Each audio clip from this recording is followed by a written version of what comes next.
June 7ನೇ ತಾರೀಕು ಆದ್ಮೇಲೆ ಮುಂದೆ ಏನಾಗುತ್ತೆ ಅಂದ್ರೆ ಇದೀಗ ಬರ್ತಿರುವಂತಹ ಬ್ರೇಕಿಂಗ್ ನ್ಯೂಸ್. ಲಾಕ್ಡೌನ್ ವಿಸ್ತರಣೆ ಬಹುತೇಕ ಫಿಕ್ಸ್ ಅನ್ನೋ ಮಾತುಗಳು ಕೇಳಿ ಬರ್ತಾ ಇದೆ. ಜೂನ್ 14ರವರೆಗೆ ಲಾಕ್ಡೌನ್ ವಿತರಣೆ ಫಿಕ್ಸ್. Breaking news.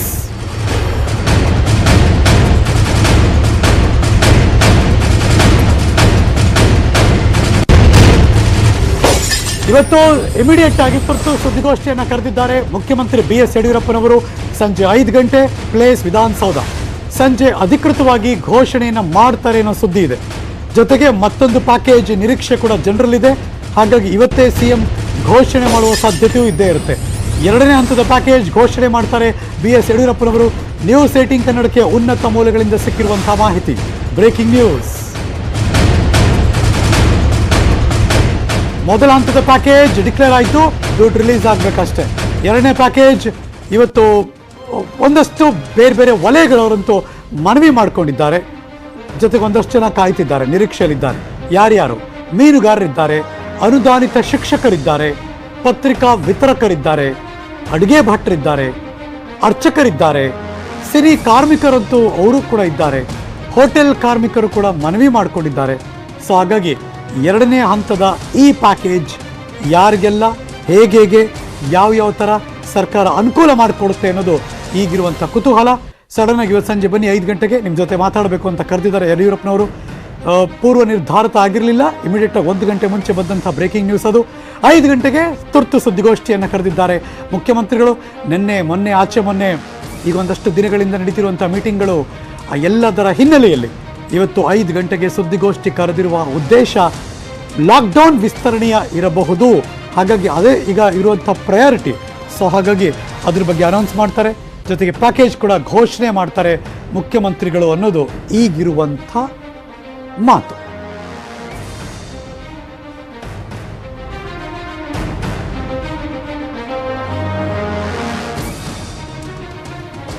ನನ್ನ ಸಹೋದ್ಯೋಗಿ ಲೈವ್ ಬರೋಕ್ಕೆ ರೆಡಿ ಆಗ್ತಿದ್ದಾರೆ. ಮೀನ್ವೈಲ್ ಜೂನ್ 14ರ ತನಕ ಅಂದರೆ ಇನ್ನೊಂದು ವಾರ ಸ್ಟ್ರಿಕ್ಟ್ ಆಗಿ ಲಾಕ್ಡೌನ್ ಮುಂದುವರಿಸುವುದು.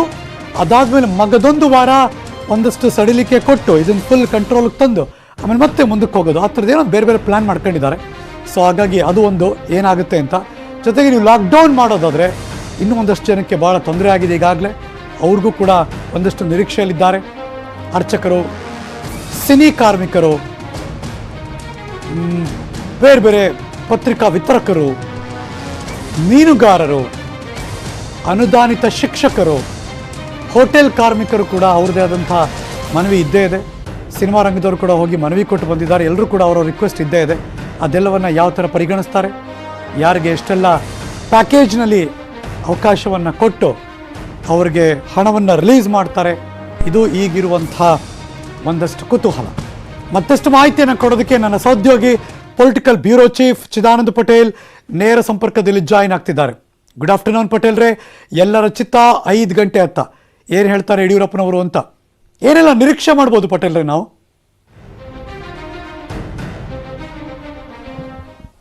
ಹರೀಶ್ ನಾಗರಾಜ್, ಈಗಾಗಲೇ ಸರ್ಕಾರ 2ನೇ ಹಂತದ ಪ್ಯಾಕೇಜನ್ನು ಘೋಷಣೆ ಮಾಡಲಿಕ್ಕೆ ತೀರ್ಮಾನ ಮಾಡಿದೆ.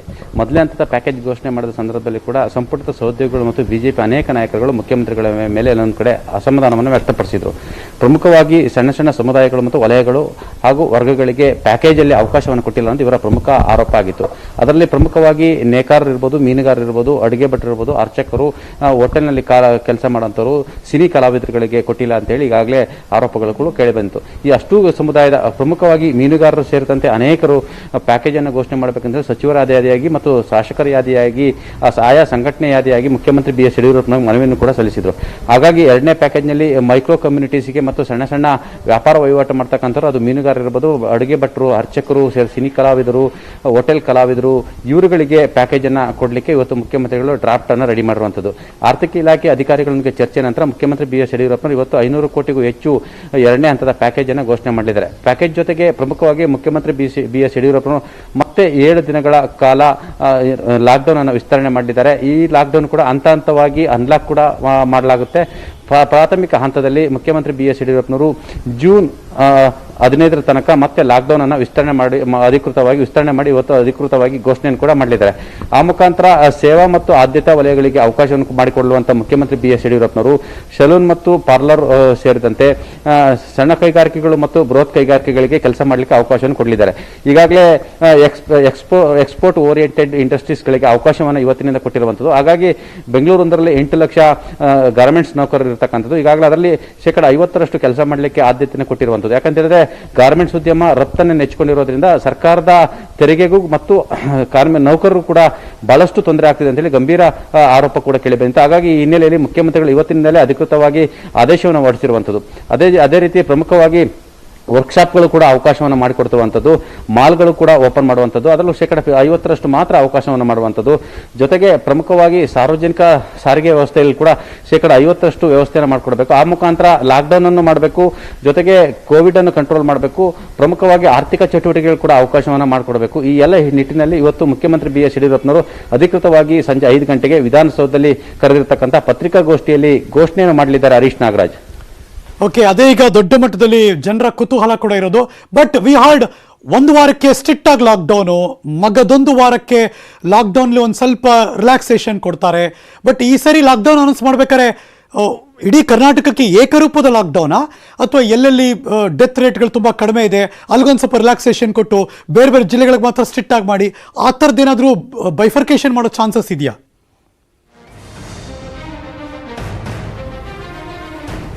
ಹರೀಶ್ ನಾಗರಾಜ್, ಲಾಕ್ಡೌನ್ ಅನ್ನೋಕ್ಕಿಂತಲೂ ಸೆಮಿ ಲಾಕ್ಡೌನ್ ಅಂತ ಹೇಳ್ಬೋದು. ಯಾಕಂದ್ರೆ ಲಾಸ್ಟ್ ಟೈಮ್ ಜನತಾ ಕರ್ಫ್ಯೂಲಿ ಏನೆಲ್ಲ ಅವಕಾಶಗಳಿತ್ತು, ಏನೆಲ್ಲ ಆದ್ಯತಾ ವಲಯಗಳಿಗೆ ಏನು ಅವಕಾಶವಿತ್ತು, ಆ ರೀತಿಯ ಜನತಾ ಕರ್ಫ್ಯೂಲ್ ಇದ್ದಂಥ ಅವಕಾಶವನ್ನೇ ಕೂಡ ಈ ಕರ್ಫ್ಯೂ ಅಂದ್ರೆ ಲಾಕ್ಡೌನ್ ನಲ್ಲಿ ಸರ್ಕಾರ ಮುಂದುವರಿಸಿದೆ. ಇದೊಂಥರ ಸೆಮಿ ಲಾಕ್ಡೌನ್ ಅಂತ ಹೇಳ್ಬೋದು. ಆ ಮುಖಾಂತರ ಹಂತವಾಗಿ ಅನ್ಲಾಕ್ ಅನ್ನು ಮಾಡುವಂಥದ್ದು, ಅಂದ್ರೆ ಜನರನ್ನ ನಿಯಂತ್ರಣ ಮಾಡುವಂಥದ್ದು, ಮಾರುಕಟ್ಟೆಯನ್ನು ನಿಯಂತ್ರಣ ಮಾಡುವಂಥದ್ದು, ವ್ಯಾಪಾರ ವಹಿವಾಟನ್ನು ನಿಯಂತ್ರಣ ಮಾಡುವಂಥದ್ದು, ಆ ಮುಖಾಂತರ ಒಂದಷ್ಟು ಅವಕಾಶಗಳನ್ನು ಕೂಡ ಕೊಡುವಂಥದ್ದು ಸರ್ಕಾರದ ಚಿಂತನೆಯಾಗಿದೆ. ಯಾಕಂದ್ರೆ ಸರ್ಕಾರಕ್ಕೆ ಆರ್ಥಿಕ ಚಟುವಟಿಕೆಗಳು ನಡೀಬೇಕಾಗಿದೆ ಮತ್ತು ಆರ್ಥಿಕ ಚಟುವಟಿಕೆಗಳು ಮುಂದುವರೆದ್ರೆ ಮಾತ್ರ ಒಂದಷ್ಟು ಸಮಸ್ಯೆ ಬಗೆಹರುತ್ತೆ. ಹಾಗಾಗಿ ಅನಿವಾರ್ಯವಾಗಿ ಲಾಕ್ಡೌನ್, ಸೆಮಿ ಲಾಕ್ಡೌನ್ ಮಾಡುವ ಮುಖಾಂತರ ಹಂತವಾಗಿ ಅನ್ಲಾಕ್ ಅನ್ನು ಕೂಡ ಮಾಡಲಿಕ್ಕೆ ಸರ್ಕಾರ ಚಿಂತನೆಯನ್ನು ಮಾಡಿದೆ. ಹರೀಶ್ ನಾಗರಾಜ್, ಓಕೆ, ಬಟ್ ನನ್ನ ಪ್ರಶ್ನೆ ಇರೋದು ಆರ್ಥಿಕ ಚಟುವಟಿಕೆ ಇಂಪ್ರೂವ್ ಆಗಬೇಕು, ಸರ್ಕಾರ ಬೊಕ್ಕಸ ತುಂಬಬೇಕು, ಒಂದ್ ಕಡೆ ಅವ್ರಿಗೆ ಟಾರ್ಗೆಟ್ ಇದೆ, ಮಗದೊಂದು ಕಡೆ ಡೆತ್ ರೇಟ್ ಇಳಿಕೆ ಮಾಡಲೇಬೇಕಲ್ಲ, 5% ಒಳಗಡೆ ಬರೆಸಲೇಬೇಕು ಅನ್ನೋ ಟಾರ್ಗೆಟ್ ಕೂಡ ಇರೋದ್ರಿಂದ ಸೆಮಿ ಲಾಕ್ಡೌನ್ ಮಾಡಿದ್ರೆ ವರ್ಕ್ ಆಗುತ್ತಾ ಪಟೇಲ್ರೆ?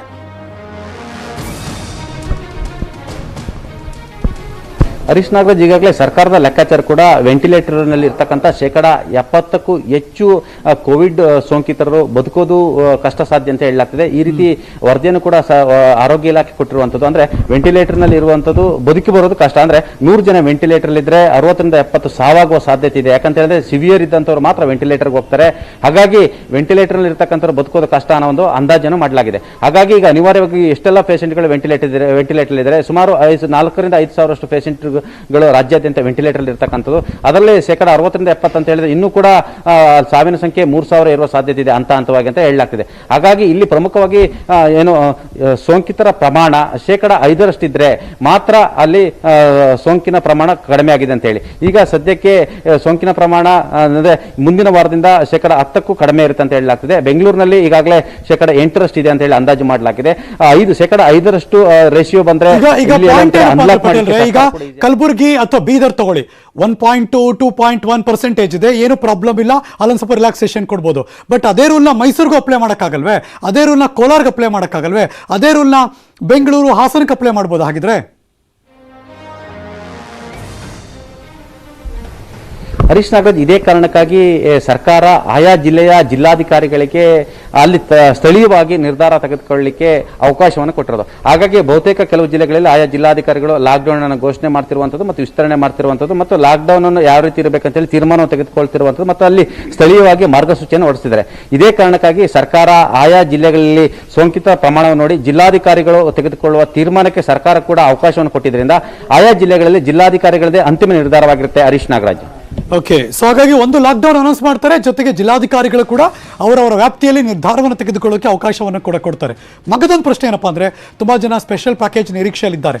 ಪ್ಯಾಕೇಜ್ 1 ಅನೌನ್ಸ್ ಆಯಿತು, ದುಡ್ಡಿನ್ನೂ ಕೈ ಸೇರಿಲ್ಲ ಜನರಿಗೆ. ಹಾಗಾಗಿ ಸೆಕೆಂಡ್ ಘೋಷಣೆ ಮಾಡೋ ಈ ಸಂದರ್ಭದಲ್ಲಿ ಜನರು ಅನ್ಕೊಳ್ಳಲ್ವಾ, ಇನ್ನೂ ಅದೇ ಬಂದಿಲ್ಲ, ಇದು ಮಾಡೋಕೆ ಹೊರಟಿದ್ದಾರೆ, ಈ ಸ್ಪೆಷಲ್ ಪ್ಯಾಕೇಜ್ ಎಷ್ಟಿರುತ್ತೆ, ಹೇಗಿರುತ್ತೆ, ಈ ಕುತೂಹಲ ಅಂತೂ ಇದ್ದೇ ಇರುತ್ತಲ್ಲ ಪಟೇಲ್ರೆ? ಖಂಡಿತವಾಗಿಯೂ ಮೊದಲ ಹಂತದ ಪ್ಯಾಕೇಜ್ ಅನ್ನು ಘೋಷಣೆ ಮಾಡಿದ ಸಂದರ್ಭದಲ್ಲಿ ಸರ್ಕಾರ ಕಾರ್ಮಿಕ ಕಲ್ಯಾಣ ನಿಧಿಯ 485 ಕೋಟಿ ರೂಪಾಯಿಯನ್ನ ಬಳಸಿಕೊಳ್ಳಲಿಕ್ಕೆ ತೀರ್ಮಾನವನ್ನು ಮಾಡಿತು. ಆ ಮುಖಾಂತರ ಕಾರ್ಮಿಕ ಕಲ್ಯಾಣ ನಿಧಿಯನ್ನು ತುರ್ತು ಸಂದರ್ಭದಲ್ಲಿ ಬಳಕೆ ಮಾಡುವಂಥದ್ದು ಮತ್ತು ಅದು ಕಾರ್ಮಿಕರ ಏಳಿಗೆಗಾಗಿ ಮತ್ತು ಕಾರ್ಮಿಕರ ಭವಿಷ್ಯಕ್ಕಾಗಿ ಇರ್ತಕ್ಕಂಥ ಹಣ. ಆದರೆ ಸರ್ಕಾರ ಕಾರ್ಮಿಕ ಕಲ್ಯಾಣ ನಿಧಿಯನ್ನು ಬಳಸಿಕೊಂಡಿರುವ ಸಂಬಂಧಪಟ್ಟಾಗೆ ಅನೇಕ ಸಂಘಟನೆಗಳು ಮತ್ತು ಕಾರ್ಮಿಕ ಒಕ್ಕೂಟಗಳು ಮತ್ತು ವಿಪಕ್ಷಗಳು ಸರ್ಕಾರದ ಈ ಒಂದು ನಿರ್ಧಾರವನ್ನು ವಿರೋಧವನ್ನು ಮಾಡಿದರು. ಆದರೆ ಸರ್ಕಾರ ಇನ್ನೂ ಕೂಡ ಕಾರ್ಮಿಕ ಇಲಾಖೆ ಕಲ್ಯಾಣ ನಿಧಿಯನ್ನು ತೆಗೆದುಕೊಂಡಿರ್ತಕ್ಕಂಥ ಹಣದ ಸಂಬಂಧಪಟ್ಟಕ್ಕೆ ಕಾರ್ಮಿಕರಿಗೆ ಇನ್ನೂ ಕೂಡ ಅವರ ಅಕೌಂಟ್ಗಳಿಗೆ ಹಣ ಹೋಗಿಲ್ಲ ಅನ್ನೋದು ಗಂಭೀರ ಆರೋಪ ಆಗಿರುವಂಥದ್ದು. ಈ ಸಂಬಂಧಪಟ್ಟಕ್ಕೆ ನಿನ್ನೆ ಕೂಡ ಕಾರ್ಮಿಕ ಸಚಿವರಾಗಿರ್ತಕ್ಕಂಥ ಶಿವರಾಮ್ ಹೆಬ್ಬಾರ್ ಅವರು ಇನ್ನೊಂದು 3 ರಿಂದ 4 ದಿವಸದಲ್ಲಿ ಎಲ್ಲ ಕಾರ್ಮಿಕ ವರ್ಗಕ್ಕೆ ಅಂದ್ರೆ ಯಾರು ನೋಂದಣಿ ಮಾಡಿಕೊಂಡಿರ್ತಾರೆ ಆ ನೋಂದಣಿ ಮಾಡ್ಕೊಂಡಂತವರಿಗೆ ಎಲ್ಲರ ಅಕೌಂಟ್ಗೆ ಹಣ ಹೋಗುತ್ತೆ ಅಂತ ಹೇಳಿರೋದು. ಅಂದ್ರೆ ಸರ್ಕಾರ ಎಲ್ಲ ಒಂದು ಕಡೆ ಗೌರ್ಮೆಂಟ್ ಆರ್ಡರ್ ಆಗಿದ್ರು ಕೂಡ ಸೇವಾ ಸಿಂಧು ಇನ್ನೊಂದು ಕಡೆ ಸೇವಾ ಸಿಂಧು ಆಪ್ ನಲ್ಲಿ ಕೂಡ ರಿಜಿಸ್ಟರ್ ಮಾಡ್ಕೊಂಡಿರುವಂತದ್ದು. ಅಲ್ಲಿ ಸರ್ಕಾರ ಕೇಳಿರ್ತಕ್ಕಂಥ ಮಾರ್ಗಸೂಚಿಗಳು ಬಹಳಷ್ಟು ಟಫ್ ಇರುವಂತದ್ದು. ಬಹಳಷ್ಟು ಜನರಿಗೆ ಸರ್ಕಾರ ಕೇಳಿರ್ತಕ್ಕಂಥ ದಾಖಲೆಗಳನ್ನು ಒದಗಿಸಲಾಗ್ತಿಲ್ಲ. ಹಾಗಾಗಿ ಸರ್ಕಾರ ಕೂಡ ವಿಳಂಬವನ್ನು ಇದೇ ಕಾರಣಕ್ಕಾಗಿ ಮಾಡ್ತಿದೆ ಅಂತ ಹೇಳಲಾಗ್ತದೆ. ಒಟ್ಟಿನಲ್ಲಿ ಮೊದಲ ಹಂತದ ಪ್ಯಾಕೇಜ್ ಘೋಷಣೆ ಆಗಿದ್ದು ಕೂಡ 40% ಮಾತ್ರ ಜನಗಳಿಗೆ ಹಣ ತಲುಪಿರುವಂತದ್ದು. ಇನ್ನು ಉಳಿದಂತ 60% ಹಣ ತಲುಪಿಲ್ಲ. ಹಾಗಾಗಿ ಎರಡನೇ ಪ್ಯಾಕೇಜ್ ಅನ್ನು ಸರ್ಕಾರ ಇವತ್ತು ಘೋಷಣೆ ಮಾಡಿದ್ರು ಕೂಡ ಇದು ಯಾವಾಗ ತಲುಪುತ್ತೆ ಅನ್ನೋದು ಸರ್ಕಾರ. Thank you so much Chidananda Patel, ಈ ಕ್ಷಣದ ಮಾಹಿತಿಯನ್ನು ಅಪ್ಡೇಟ್ ಮಾಡಿದ್ದಕ್ಕೆ. ನಮ್ಮ ಜೊತೆ ದೂರವಾಣಿ ಸಂಪರ್ಕದಲ್ಲಿ ಕರ್ನಾಟಕ ಚಲನಚಿತ್ರ ವಾಣಿಜ್ಯ ಅಕಾಡೆಮಿ ಉಪಾಧ್ಯಕ್ಷರು ಉಮೇಶ್ ಬಡ್ಕಾರ್, ನಟರು ಹೌದು, ದೂರವಾಣಿ ಸಂಪರ್ಕದಲ್ಲಿದ್ದಾರೆ. ಸರ್ ನಮಸ್ಕಾರ. ಸರ್ ನಮಸ್ತೆ. ಹೇಗಿದ್ದೀರಿ ಸರ್? ಕಲಾವಿದರು ಹೇಗಿದ್ದಾರೆ ಸರ್? ಸರ್ ಓವರ್ ಆಲ್ ಚಿತ್ರರಂಗ, ಕಲಾವಿದರು, ತಂತ್ರಜ್ಞರು, ಕಾರ್ಮಿಕ ವರ್ಗದವರು ಅಂತಲ್ಲ, ಎಲ್ಲರೂ ಸಂಕಷ್ಟದಲ್ಲಿದ್ದಾರೆ ಸರ್. ಈ ಸಂಕಷ್ಟ ಸರ್ಕಾರದ ಗಮನಕ್ಕೆ ಬಂದಿದೆಯಾ ಸರ್ ಅಥವಾ ತರಲಾಗಿದೆಯಾ ಸರ್? ಸರ್ಕಾರದ ಗಮನಕ್ಕೆ ತರಲಿಕ್ಕೆ ಮುಖ್ಯಮಂತ್ರಿಗಳನ್ನ ನಾವು ಪದಾಧಿಕಾರಿಗಳು ಹಾಗೂ ಮಾಜಿ ಅಧ್ಯಕ್ಷರುಗಳನ್ನ ಒಳಗೊಂಡಂತೆ 4 ಬಾರಿ ಭೇಟಿಯಾಗಿ ಆ ಕೊರೋನಾ ಸಂದರ್ಭದಲ್ಲೂ ಅಂದ್ರೆ ಓಪನಿಂಗ್ ಇಂದನೂ ಕೂಡ ಹೌದು ಈ ಸಂದರ್ಭದಲ್ಲೂ ಕೂಡ ಅದರ ಜೊತೆ ಭೇಟಿಯಾಗಿ ಜೊತೆಯಲ್ಲಿ ವಾರ್ತಾ ಇಲಾಖೆ ಮಂತ್ರಿ ಸಿ ಪಾಟೀಲ್ ಸಾಹೇಬರನ್ನ ಇದಕ್ಕೆ ಇನ್ವೈಟ್ ಮಾಡಿ ಇಲ್ಲಿಗೆ ವಾಣಿಜ್ಯ ಮಂಡಳಿಗೆ ಅವರು ಬಂದು ನಮ್ದೆಲ್ಲಾ ಸಂಕಷ್ಟಗಳನ್ನ ಕೇಳ್ಕೊಂಡು ಹೋಗಿದ್ದಾರೆ ಸರ್. ಓಕೆ, ಬಟ್ ನನ್ನ ಪ್ರಶ್ನೆ ಏನಪ್ಪಾ ಅಂದ್ರೆ ಸರ್, ಈಗ ದೊಡ್ಡ ಕಲಾವಿದರು ಈ ಎಲ್ಲ ಟೆಕ್ನಿಷಿಯನ್ಸ್ ಗಳಿಗೆ ಬೇರೆಯವರಿಗೆಲ್ಲ ಸಹಾಯ ಮಾಡ್ತಿದ್ದಾರೆ, ಅವ್ರವ್ರದೇ ಆದ ರೀತಿಯಲ್ಲಿ ಹೆಲ್ಪ್ ಮಾಡ್ತಿದ್ದಾರೆ, ಅವ್ರ ಯೂನಿಟ್ಗಳು ಹುಡುಗರುಗಳಿಗೆ ಎಲ್ಲರಿಗೂ ಕೂಡ. ಅದನ್ನು ಹೊರತುಪಡಿಸಿ ಸರ್ಕಾರಕ್ಕೆ ನಿಮ್ಮ ಅಹವಾಲು ಹೋಗ್ತಾನೆ ಇದೆ, ಬಟ್ ಅಲ್ಲಿಂದ ಏನಾದ್ರು ಪಾಸಿಟಿವ್ ಆಂಗಲ್ ನಿಮಗೆ ಇದಾಗುತ್ತೆ ಈ ಕೆಲಸ ಅಂತ ಏನಾದ್ರು ಗೊತ್ತಾಗ್ತಿದ್ಯಾ ಅಥವಾ ಇಲ್ವಾ? ಆಶಾ ಭಾವನೆಯನ್ನ ನಾವು ಹೊಂದಿದೀವಿ ಸರ್. ಇವತ್ತು ಕೂಡ ಆ ವಿಚಾರದಲ್ಲಿ ಚರ್ಚೆ ನಡೀತಾ ಇದೆ. ಒಂದು ಪ್ಯಾಕೇಜ್ ನ ಘೋಷಣೆ ಮಾಡ್ತೀವಿ ಅಂತಕ್ಕಂಥ ವಾಗ್ದಾನವನ್ನ ಮುಖ್ಯಮಂತ್ರಿಗಳು ಕೊಟ್ಟಿದ್ದಾರೆ ಸರ್. ಬಟ್ ಹೋದ್ ಸರಿ ಆ ಥರದ್ದು ಯಾವ್ದೋ ಆದಂಗೆ ಕಾಣಿಸ್ತಿಲ್ಲ ಅಲ್ಲ, ಇವಾಗ್ನವರೆಗೂ ಆಗಿಲ್ಲ, ಆಗಿಲ್ಲ. ಸಂಜೆ ಒಳಗಡೆ ಆಗಬಹುದು ಅಂತಕ್ಕಂಥ ಒಂದು ನಿರೀಕ್ಷೆ ಮತ್ತೆ ಆಶಾಭಾವನೆ. ಏನಿ ಡಿಮ್ಯಾಂಡ್ ಇಷ್ಟು ಬೇಕು ಸರ್, ಇದು ಮಾಡಿ ಸರ್. ಡಿಮ್ಯಾಂಡ್ ಅಂದ್ರೆ ಸರ್ ಏನಾಗಿದೆ ಸರ್, ಈಗ ನಟ ನಟಿಯರು ಏನು ನಮ್ಮ ದೊಡ್ಡ ನಮ್ಮ ನಟ ನಟಿಯರೆಲ್ಲ ಏನ್ ಸಹಾಯ ಮಾಡ್ತಾ ಇದ್ದಾರೆ ಅದು ಕಾರ್ಮಿಕ ವರ್ಗಕ್ಕೆ ಸರ್. ಹೌದು ಸರ್. ಆಮೇಲೆ ಇನ್ನ ಪೋಷಕ ಕಲಾವಿದರ ಸಂಘಕ್ಕೆ ಅದಕ್ಕೂ ಕೂಡ ನಟ ನಟಿಯರು ಕಳಿಸ್ತಾ ಇದ್ದಾರೆ ಸರ್. ಇಲ್ಲಿ ಬಂದಿರತಕ್ಕಂತ ದೊಡ್ಡ ಸಮಸ್ಯೆ ಏನು ಅಂದ್ರೆ ಸರ್, ನಿರ್ಮಾಪಕರು, ಪ್ರದರ್ಶಕರು ಮತ್ತೆ ಹಂಚಿಕೆದಾರರು ಸರ್. ಈ 3 ಜನನ್ನ ಯಾರು ಕೇಳ್ತಿಲ್ಲ ಸರ್. ಅಂದ್ರೆ ಯಾರು ಅನ್ಕೊಂಡಿರೋದು ಅವ್ರ ಹತ್ರ ದುಡ್ಡಿದೆ ಅಂತ ಎಲ್ಲ ಅನ್ಕೊಂಡ್ರು. ಥಿಯೇಟರ್ ಓನರ್ ದುಡ್ಡಿದೆ, ಸಿನಿಮಾ ಪ್ರೊಡ್ಯೂಸ್ ಮಾಡ್ತಾರೆ ದುಡ್ಡಿದೆ, ಡಿಸ್ಟ್ರಿಬ್ಯೂಟರ್ ಅವ್ರಿಗೆ ಏನ್ ಕಡಿಮೆ, ಥಿಯೇಟರ್ ಡಿಸ್ಟ್ರಿಬ್ಯೂಟ್ ಮಾಡ್ತಾರೆ ದುಡ್ಡಿದೆ. ಸರ್ ನಮ್ಮ ದುರ್ದೈವ ಏನು ಅಂದ್ರೆ ಸರ್, ನಾನು ನಿಮ್ಮ ಮೂಲಕ ನ್ಯೂಸ್ 18 ವಾಹಿನಿಯ ಮೂಲಕ ನಾನು ಮುಖ್ಯಮಂತ್ರಿಗಳಿಗೆ ವಿನಮ್ರವಾಗಿ ಕೈ ಮುಗಿದು ಕೇಳ್ಕೊಳ್ಳೋದು ಏನು ಅಂದ್ರೆ ಸರ್, ಒಂದು ನಿರ್ಮಾಪಕರುಗಳಿಗಾಗ್ಲಿ ಹಂಚಿಕೆದಾರರಿಗಾಗ್ಲಿ ಒಂದು ಸ್ಪೆಷಲ್ ಪ್ಯಾಕೇಜ್ ನ ಘೋಷಣೆ ಮಾಡಿ ಪ್ರದರ್ಶಕರಿಗೆ 1.25 ವರ್ಷದಿಂದ ನಾವು ಮಿನಿಮಮ್ ಕರೆಂಟ್ ಬಿಲ್ ಅನ್ನ ಕಟ್ತಾ ಇದೀವಿ ಸರ್. ದಯಮಾಡಿ ಅರ್ಥ ಮಾಡ್ಕೊಳ್ಳಿ ಸರ್. ಒಂದೇ ಒಂದು ಟ್ಯೂಬ್ ಲೈಟ್ ಹಾಕಿಲ್ಲ ಸರ್ ನಾವು. ಅರ್ಥ ಆಯ್ತು. ಆದ್ರೂ ಕೂಡ ಮಿನಿಮಮ್ ಕರೆಂಟ್ ಬಿಲ್ ನ ಕಟ್ಟಿಸ್ಕೊಂತ ಇದಾರೆ ಸರ್. ಆಮೇಲೆ ಟ್ಯಾಕ್ಸ್ ಸರ್. ಹೌದು. ಈಗ 2 ವರ್ಷದ ತೆರಿಗೆಗಳು ಸರ್, ಕಟ್ಟಡದ ತೆರಿಗೆಗಳನ್ನ ಕಟ್ತಾ ಇದೀವಿ ಸರ್. ಸರ್ ಅದನ್ನ ನಾವು ಏನು ಯೂಸೇ ಮಾಡಿಲ್ವಲ್ಲ ಸರ್. ಏನೂ ಮಾಡದೇನೆ ತೆರಿಗೆಗಳನ್ನ ಕಟ್ಟೋದು ಅಂದ್ರೆ ಹೆಂಗ ಕಟ್ಟಬೇಕು ಸರ್? ನಾವು ಹೆಂಗೆ ಕರೆಂಟ್ ಬಿಲ್ ಕಟ್ಟಬೇಕು ಸರ್? ಪ್ರದರ್ಶಕರಿಗೆ ನೀವು ಇನ್ನೇನು ಮಾಡ್ಬೇಡಿ ಸರ್, ಅದನ್ನ ವೇವ್ ಆಫ್ ಮಾಡ್ಬಿಡಿ ಸರ್. ಅದನ್ನ ವೇವ್ ಆಫ್ ಮಾಡ್ಸ್ರಿ. ಮತ್ತೆ ನಿರ್ಮಾಪಕರಿಗೆ ಮತ್ತೆ ಹಂಚಿಕೆದಾರರಿಗೆ ಒಂದು ಏನಾನ ಸ್ಪೆಷಲ್ ಪ್ಯಾಕೇಜ್ ಅನ್ನೋದನ್ನ ಘೋಷಣೆ ಮಾಡಿ ದಯಮಾಡಿ ಸಂಕಷ್ಟದಲ್ಲಿ ಇರ್ತಕ್ಕಂಥದ್ದನ್ನ ಕಾಪಾಡಿ. ಆಮೇಲೆ ಇದು ಒಂದು ಚಿತ್ರರಂಗ ಒಂದು ದೊಡ್ಡ ಹಡಗಿದ್ದಂಗೆ ಸರ್. ಹೌದು. ಆ ನಿರ್ಮಾಪಕ ಹಡಗಾದ್ರೆ ಅದನ್ನ ಚಾಲನೆ ಮಾಡ್ತಕ್ಕಂಥವ್ರು ಪ್ರದರ್ಶಕರು ಸರ್. ಸೊ ಒಳಗಡೆ ಕರೆದು ಆ ಪ್ರಪಂಚನ ನೋಡ್ಕೊಂತ ಇರೋದು ಹಂಚಿಕೆದಾರರು ಸರ್. ಒಳಗೆ ಬರೋರು ಕಾರ್ಮಿಕರು, ಕಲಾವಿದರು, ಇನ್ನೊಬ್ರು ಸರ್. ಅಲ್ಲ, ಇಡೀ ಹಡಗಿನ ಯಾವುದೇ ಮೂಲೆಯಲ್ಲಿ ತೂತಾಗಿ ನೀರೊಳಗೆ ಬರಕ್ ಶುರು ಆದ್ರೂ ಕಷ್ಟ ಅಲ್ವಾ? ಇಲ್ಲ ಈಗ 3 ಕಡೆಗೂ ತೂತಾಗ್ಬಿಟ್ಟೈತಲ್ಲ ಸರ್. ಓ ಹಂಗೆ. ಒಂದು ಕಡೆಗಲ್ಲ ಸರ್, ಹಿಂದೆ ಮುಂದೆ ಸೆಂಟ್ರಲ್ ಎಲ್ಲ ಕಡೆಗೂ ತೂತಾಗ್ಬಿಟ್ಟಿದೆ. ಸೊ ಇನ್ನ ಹಡಗು ಮುಳುಗೋದಕ್ಕಿಂತ ಮುಂಚೆ ದಯಮಾಡಿ ಬಂದು ಅದನ್ನ ಎತ್ತಿ ಕಾಪಾಡ್ರಿ ಅಂತಕ್ಕಂಥದ್ದು ನಾನು ನ್ಯೂಸ್ 18 ಮೂಲಕ ಮುಖ್ಯಮಂತ್ರಿಗಳನ್ನ ಮತ್ತೆ ಸಂಬಂಧಪಟ್ಟಂತ ವಾರ್ತಾ ಮಂತ್ರಿಗಳನ್ನ ಮತ್ತೆ ಅಧಿಕಾರಿಗಳನ್ನ ಅವ್ರು ಎಲ್ರಿಗೂ ನನ್ನ ಕೈ ಮುಗಿದು ರಿಕ್ವೆಸ್ಟ್ ಮಾಡ್ಕೊಂತೀನಿ sir. Okay, thank you so much sir. Umesh Banakar sir, news 18 ಜೊತೆ ಮಾತಾಡಿದಕ್ಕೆ. ನಮ್ಮ ಜೊತೆ ದೂರವಾಣಿ ಸಂಪರ್ಕದಲ್ಲಿ ಕ್ರಾಸ್ಟಾ FKCCI ಮಾಜಿ ಅಧ್ಯಕ್ಷರು ದೂರವಾಣಿ ಸಂಪರ್ಕದಲ್ಲಿದ್ದಾರೆ. ಕ್ರಾಸ್ಟಾ ಸರ್, ನಮಸ್ಕಾರ. ನಮಸ್ಕಾರ. ಸಣ್ಣ ಮತ್ತು ಮಧ್ಯಮ ಯಾರಿದ್ದಾರೆ ಕೈಗಾರಿಕೆ ಉದ್ಯಮಗಳು, ಅವರು ಬಹಳ ತೊಂದರೆಯಲ್ಲಿದ್ದಾರೆ ಅಂತ ನಮ್ಮೆಲ್ಲರಿಗೂ ಕೂಡ ಗೊತ್ತಿದೆ. ಸರ್ಕಾರದಿಂದ ಈ ಬಾರಿ ನಿಮ್ಮ ನಿರೀಕ್ಷೆ ಏನು?